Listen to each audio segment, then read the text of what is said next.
ধূপ জ্বালানো, সিজদা করা, চুম্বন করা।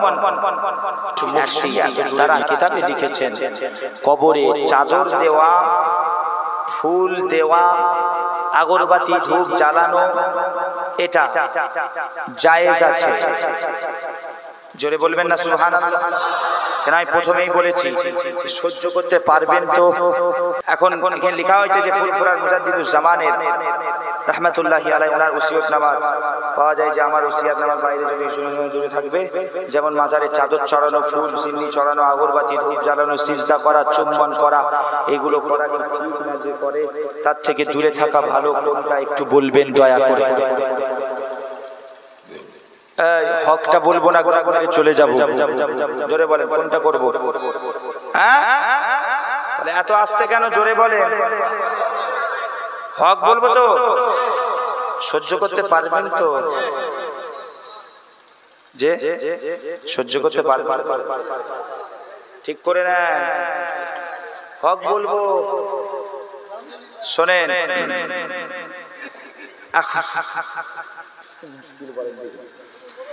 এখন বলা হয়েছে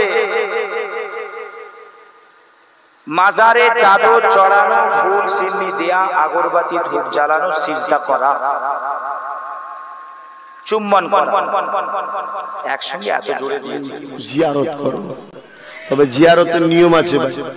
ওই কবরে সিজদা করা, কবরে চুমা দেওয়া, এগুলো করবেন না। কথা বুঝে আসছে? কবরে চুমা দেওয়া, সিজদা করা, এগুলো করবেন না। কবরে চাদর চড়ানোটা শরিয়াত সম্মত, যাই থাক, আপনাদের জানার দরকার নেই। কিন্তু মুজাদ্দিদ জামান হলো যুগ সংস্কারক। উনি এসে বললেন, বাবা যেখানে যেখানে চাদর আছে সেখান থেকে সেরেকের গন্ধ বেরোচ্ছে। কি আছে না? না, যেখানে যেখানে চাদর আছে সেখান থেকে সেরেকের গন্ধ বেরোচ্ছে, বদবু আসছে সেরেকের। নারী পুরুষ এক জায়গায় হয়, ঠিক না বেটি? বাবা তোমরা এ থেকে দূরে থাকো। বাবা মাজার জিয়ারতের আরো তরিকা আছে, মহব্বতের আরো তরিকা আছে, এটা থেকে বাবা তোমরা দূরে থাকো।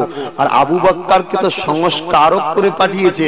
যুগের মধ্যে যা বুড়াই ঢুকে যাবে ইসলামে, সেগুলোকে সংস্কার করবে, দূরে সরিয়ে দিয়ে সঠিকটাকে আবার আনবে। যখন আস্তে আস্তে আস্তে মাজার নিয়ে আস্তে আস্তে বুড়াই চলছে, তখন আমার দাদা হুজুর পীর কেবলা বললেন, বাবা এ থেকে দূরে থাকো। আর হযরতে আলা হযরত আহমদ রেজা খান, তিনি একজন জগৎ বিখ্যাত আল্লাহর ওলি, বেশক সন্দেহ নাই।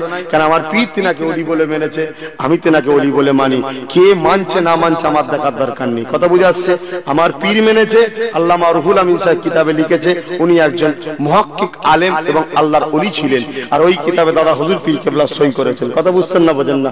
অতএব তিনাকে আমি অতটুকুই বলে মানি যতটুকু আমার পীর মুর্শিদ মেনেছে। কথা বুঝছেন?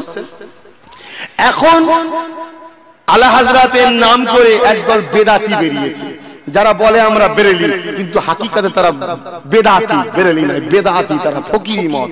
কথা বুঝে আসছে? কারণ আলা হযরতকে ফতোয়ায়ে রেজবি পড়েন, আলা হযরতকে জিজ্ঞাসা করা হচ্ছে, হুজুর কবরে এই যে চাদর দেওয়া হয় এটা কি?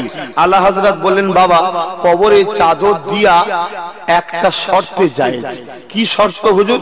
যে আম মানুষ আর ওলি মানুষ চিনার জন্য পার্থক্য হিসাবে তার সম্মানে একটা চাদর দাও। তবে আমি বলে যাচ্ছি, যতক্ষণ আলা হযরত বলছে যতক্ষণ পর্যন্ত না এই চাদরটা ছিঁড়ে যাবে, নষ্ট হয়ে যাবে, ততক্ষণ পর্যন্ত দ্বিতীয় চাদর চড়াতে পারবে না। আর এখন কি হচ্ছে? সেকেন্ডে সেকেন্ডে চেঞ্জ হচ্ছে। এটা ব্যবসা নয়? এই জন্য আমার দাদা হুজুর বলছে, বাবা চাদরের নাম করে ব্যবসায়ী চলছে, ও থেকে দূরে সরে যাও। তাই আমরা দিই না। কথা বুঝছেন না? বোঝেন না? কিন্তু আমরা চাদর চড়ানোকে হারাম ফতোয়া দিয়েছি কি আমার দাদা হুজুর দিয়েছে? দিই না। কথা বুঝছেন না? বোঝেন না? কেন? এটা ফরজও নয়, ওয়াজিবও নয়, সুন্নতে মুআক্কাদা নয় যে চাদর না দিলে। फिर क्या है, हम लोग जियारत करते हैं यार, हम लोग कब्र को चूमते भी नहीं, हम लोग बुसा नहीं देते हैं, फूल नहीं देते, चद्दर नहीं चढ़ाते हैं, बस मसनून तरीके में हम लोग जियारत करते हैं और अल्लाह के दरबार में इनके तोफाइल से मांगते हैं। क्या আমরা তাই করি তো নাকি? আজমিরে গেছি, ওয়াজ করেছি, একজন মাওলানা আমাকে বলছে, आप कैसे सुन्नी हो यार? আমি क्यों এত উঁচু করে টুই পড়ে না? अब क्यों? आप फूल भी नहीं दिए, चद्दर भी नहीं दिए, तो अब कैसे वो सुन्नी हुए? जो फूल दिली सुन्नी, চাদর দিলেই সুন্নি। আজ ভাই আমি এক্ষুনি চাদর দেবো, যদি একটা চাদর ওখানে দিতে বলো আর কেউ কোনোদিন দেবে না লিখে দাও, তাহলে আমি দেবো।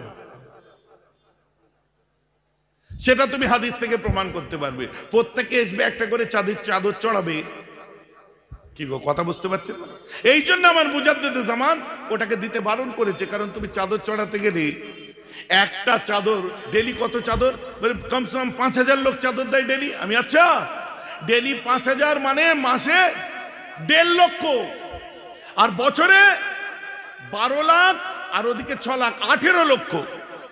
এই 18 লক্ষ পিস চাদর ডেলি কোন কোম্পানি সাপ্লাই দেয় বছরে, আমার আগে সেই কোম্পানির নাম বলো।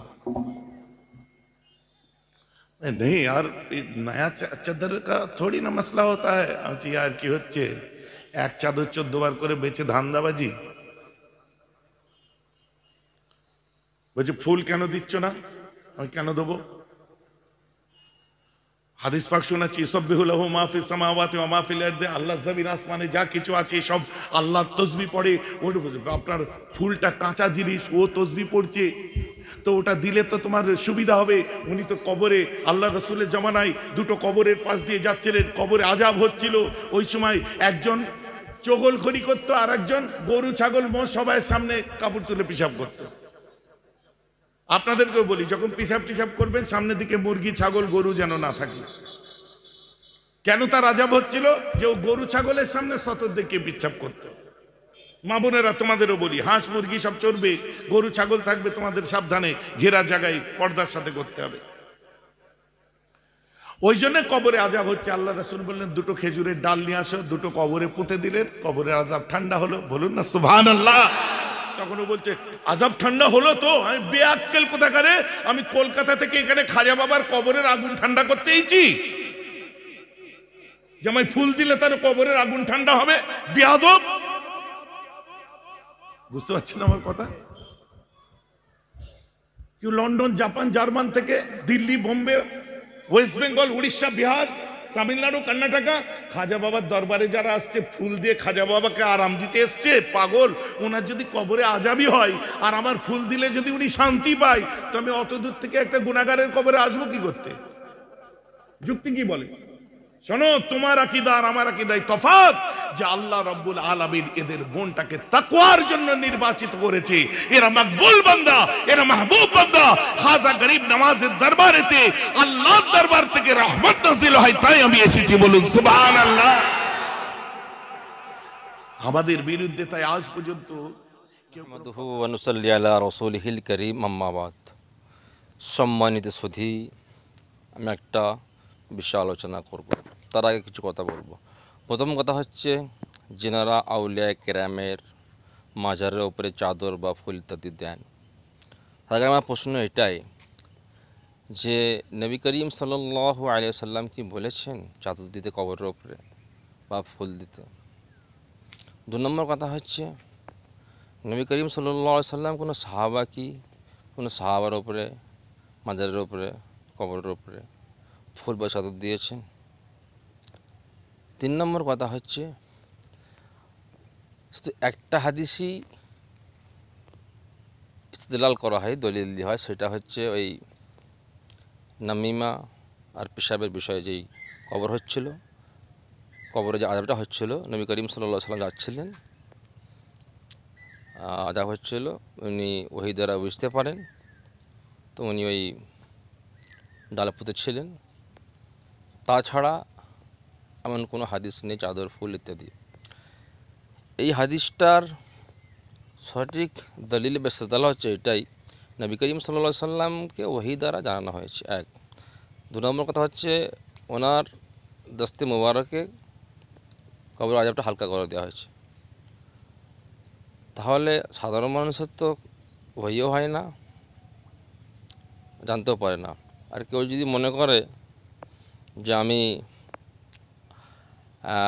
কবরে দেবো, আযাব হালকা হবে, তাহলে সে ওলি হলে তাকে তো গুনাহগার সাব্যস্ত করা হয়ে গেল খালি খামায়।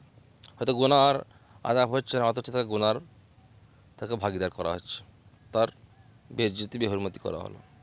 2 নম্বর কথা হচ্ছে,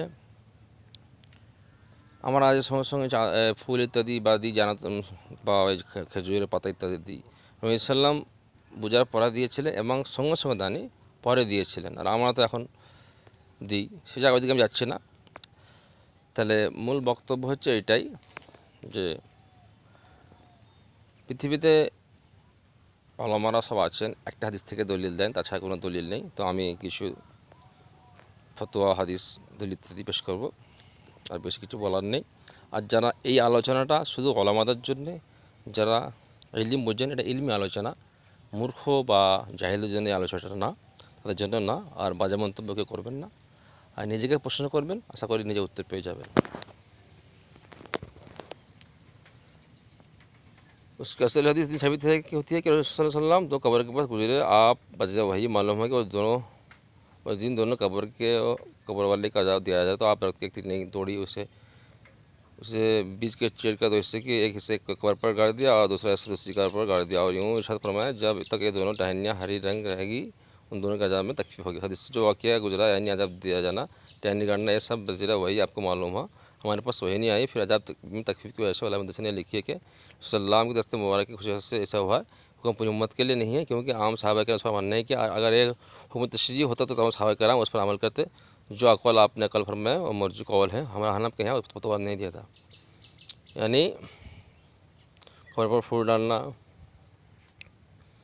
हम लोग फरमाते हैं कि उलमाए देवबंद मुत्तर रियाही आखिर और फतवा आलमगीरी में फूल ज़्यादा डालना वगैरह सब जो आपने सवाल दिया है, इसके बारे में कहा कि कौल मरजू है, तरह पूजा गलो फूल दिया ठीक ना, फूल दे जावे ना। कब्र पर चादर चढ़ना सल्फ़ सलिंग में किसी जमाना में साबित नहीं है, बल्कि आज़मी तहज़ीब ममनुदात है, लिहाजा कब्र पर चादर चढ़ना मकरूह तहरीम में नाजायज़ है। तो शम्मी क़ाल फ़िन्ना वल हुज्जा व तक़रा सुतूर अला क़ुबूर। हदीस सल्लल्लाहु अलैहि वसल्लम असल उम्र मुहदसत कुल्लु जलाला। कब्र पर फूल की चादर चढ़ाने या गुलाब पानी और किसी किस्म के फल पट्टी डालने में सल्लल्लाहु के सहाबा कराम ताबीईन आइम्मा साबित नहीं है, इसलिए ऐसा करना दुरुस्त नहीं, बल्कि ऐसी चीज़ों पर रकम खर्च करने के बजाय इतनी रकम करके मैयत को ज़्यादा बेहतर है कि मैयत को भी फ़ायदा और रकम भी ज़ाया ना हो। मुद्दल गारी में है फलाखुन्नास इलाखिर मिजाहीन इलाखिर আল্লাহ বলে আসবে সেই দিন, বলতে হচ্ছে যে কবরের উপরে ফুল ইত্যাদি দেওয়া ঠিক না, আন্দাজ সাব্যস্ত হয় ফুল চাদর ইত্যাদি দেওয়া কোরআন থেকে সাব্যস্ত না, এগুলো নিশ্চিত আছে। থাকতেন সে সাহাবারা করতেন, সাহাবাদের চেয়ে কোনো বড় আল্লাহ হয় না। আল্লাহ নবীর আমল নেই, সাহাবারও আমল নেই, হাসনে কওয়ালি হাদিসটার আমল নির্ভরযোগ্য হয়।